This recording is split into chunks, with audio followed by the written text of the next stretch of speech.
Good afternoon from Bridal Fabrics.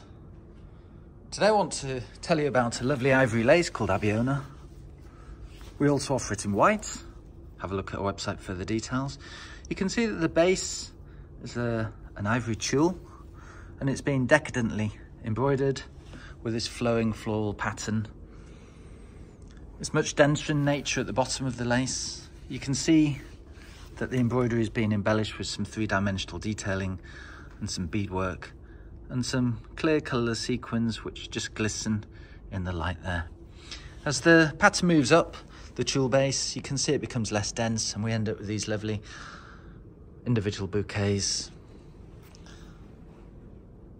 Of course, if you wanted to, you could remove these and reapplique them as you wish. So this is a lovely ivory lace.